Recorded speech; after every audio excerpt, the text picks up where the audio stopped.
Hai Gorgeous, welcome to my place. Terima kasih sudah mengklik video ini. Nggak pakai lama, watch.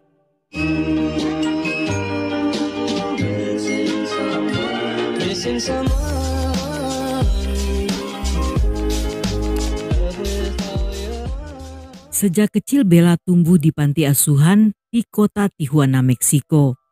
Dia tidak mengenal siapa orang tuanya dan tidak ada kerabat yang pernah datang mencarinya.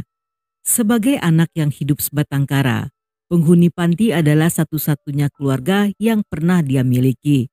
Salah satunya, seorang gadis bernama Brenda yang dianggapnya sebagai seorang kakak.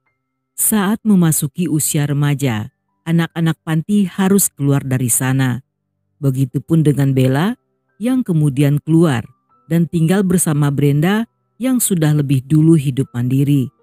Hidup di luar panti tanpa dukungan finansial pada awalnya membuat Bella cukup kesulitan.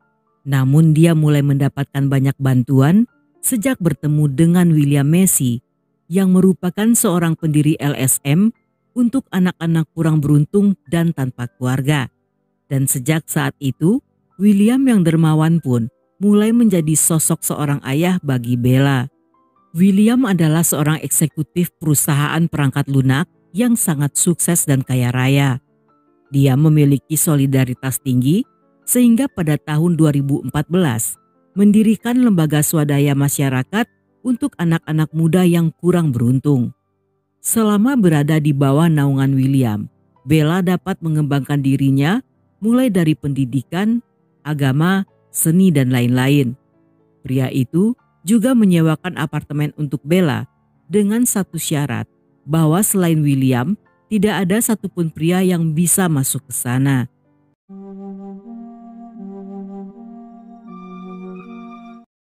Seperti harapan William, setamat SMA Bella melanjutkan kuliah jurusan hukum di Autonomous University of Baja California. Di waktu luangnya, dia juga bekerja paruh waktu di pom bensin Randy Cicas yang mempekerjakan wanita sebagai bentuk dukungannya terhadap pemberdayaan perempuan. Bella sendiri adalah gadis yang polos dan terbuka pada semua orang. Menurut rekan kerjanya, Bella adalah gadis baik dengan aura positif yang menganggap semua orang adalah orang baik. Sekitar bulan September 2019, ada seorang pelanggan bernama Juan yang tampak tertarik sejak pertama kali melihat Bella. Juan sendiri baru magang di kantor polisi bagian kriminal, tetapi untuk menarik perhatian Bella, dia mengaku sebagai agen di bagian kriminal forensik. Dia mendekati Bella secara terang-terangan dan berusaha memikatnya dengan seragam serta lencana polisi yang dipakainya. Sejak hari itu, dia pun sering mendatangi pom bensin bukan untuk mengisi bahan bakar, melainkan mengantar hadiah seperti coklat, bunga, dan boneka beruang. Selain pada Bella, sesekali dia akan mentraktir rekan-rekan Bella dengan tujuan untuk membuat gadis itu terkesan. Sehingga dalam waktu singkat, Bella dan Juan menjadi pusat perhatian bagi semua staf yang ada di pom bensin. Tidak butuh waktu lama, keberadaan Juan mulai terdengar oleh William yang mempermasalahkan hal tersebut. Dia mengingatkan Bella untuk berhati-hati dan agar jangan dekat-dekat dengan pria asing. Namun gadis itu menenangkan William dengan mengatakan jika dia tidak memiliki hubungan apapun, dan saat itu Bella sendiri merasa cukup lucu jika orang-orang berpikir dia dan Juan memiliki hubungan khusus. Namun di balik semua kelucuan itu, ada satu hal yang tidak disadari Bella. Dia tidak menduga jika semakin hari Juan semakin terobsesi. Pria itu terus-terusan mengirim hadiah tanpa peduli jika Bella selalu menolak pemberiannya. Dan ketika cara ini tidak berhasil, dia pun mulai menguntit hingga mengetahui bahwa saat itu Bella telah memiliki pacar bernama Daniel. Tidak cukup sampai di sana, Juan menemui Daniel dan mengaku sebagai polisi serta meminta pemuda itu untuk menjauhi Bella. Sehingga Daniel yang ketakutan pada akhirnya memilih untuk memutuskan gadis itu.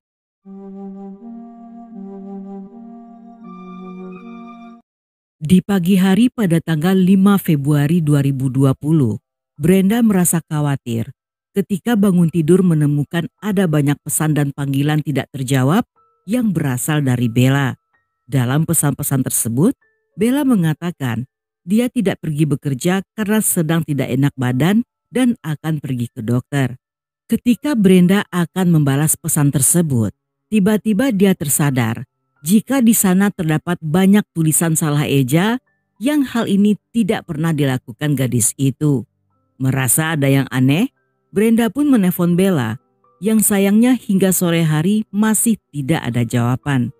Walaupun belum tahu apa yang terjadi, tetapi saat itu Brenda menaruh kecurigaan jika hal ini ada kaitannya dengan Juan.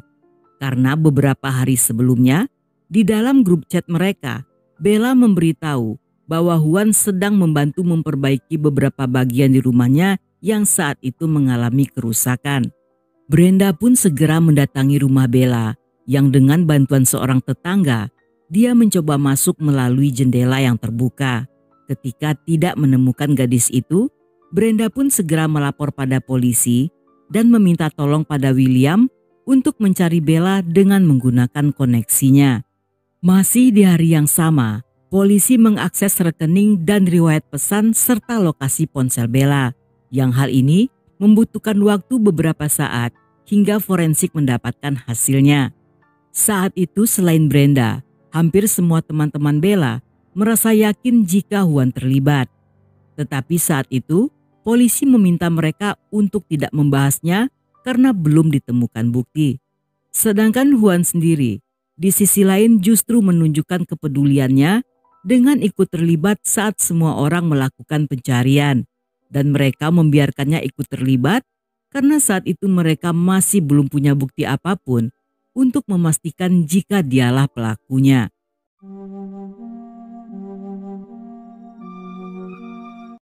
Tiga hari setelah Bella hilang, forensik memastikan jika sinyal ponselnya terakhir kali terlihat di tempat pembuangan sampah. Yang di sanalah polisi menemukan jasad gadis itu dalam kondisi memakai piyama, tangan terikat dan dibungkus dengan kantong sampah. Terdapat tanda-tanda pencekikan serta memar di perut dan diperkirakan gadis itu belum lama meninggal. Walaupun semua orang yang mengenal Bella sangat yakin jika Juan terlibat, tetapi mereka pura-pura tidak tahu karena telah diwanti-wanti oleh polisi yang meminta agar semua dirahasiakan. Dan karena Juan juga merupakan bagian dari Departemen Kriminal, para penyidik menyembunyikan info tersebut agar dia tidak curiga atau kabur ketika tahu jika dirinya sedang diselidiki.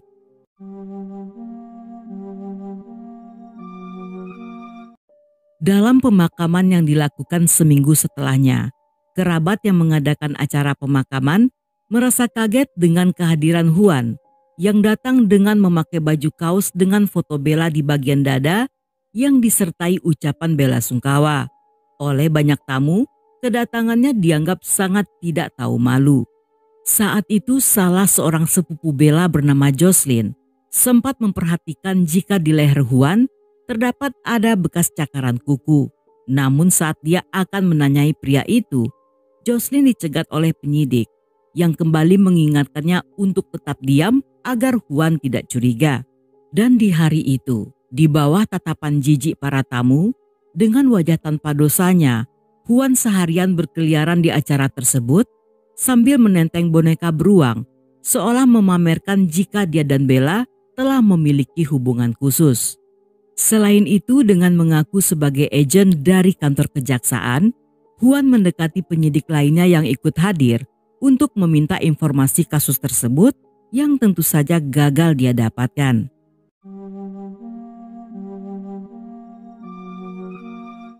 Selama investigasi berjalan, polisi pun mengetahui bahwa 2 hari sebelum Bella menghilang, Juan telah mencuri kunci mobil dan kunci rumahnya yang digunakan untuk menyusup masuk serta menculik gadis itu di tanggal 5 dini hari. Dan selama 3 hari ke depan, dia pun menyekap, menyiksa, dan memperkaos Bella berkali-kali sebelum akhirnya melenyapkan gadis itu. Dia mengetahui semua pergerakan Bella karena telah memasang GPS dan alat pelacak di mobil dan di ponsel Bella. Dan polisi memastikan jika lokasi ponsel Juan di hari itu sama dengan lokasi TKP tempat Bella ditemukan. Forensik juga menyatakan jika DNA-nya cocok dengan DNA yang ditemukan di bawah kuku Bella saat gadis itu mencakarnya.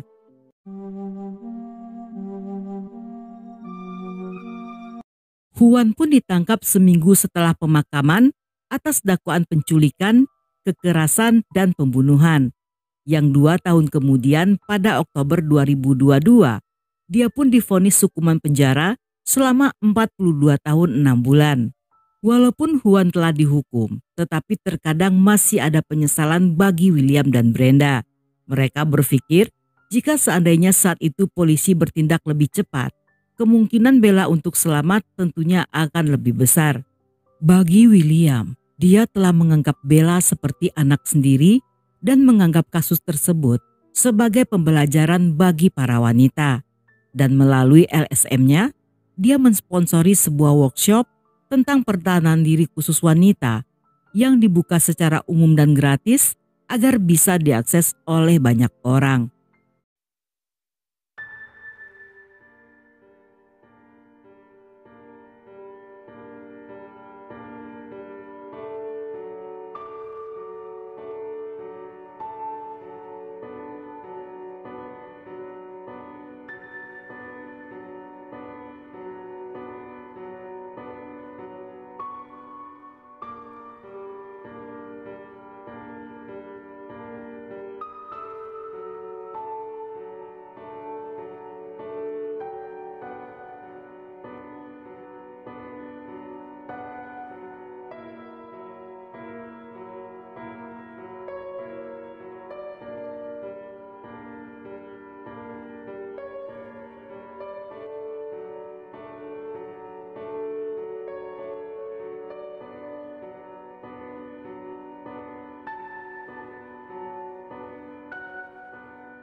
Dan sampai di sini dulu cerita kita kali ini. Semoga kalian suka dengan ceritanya.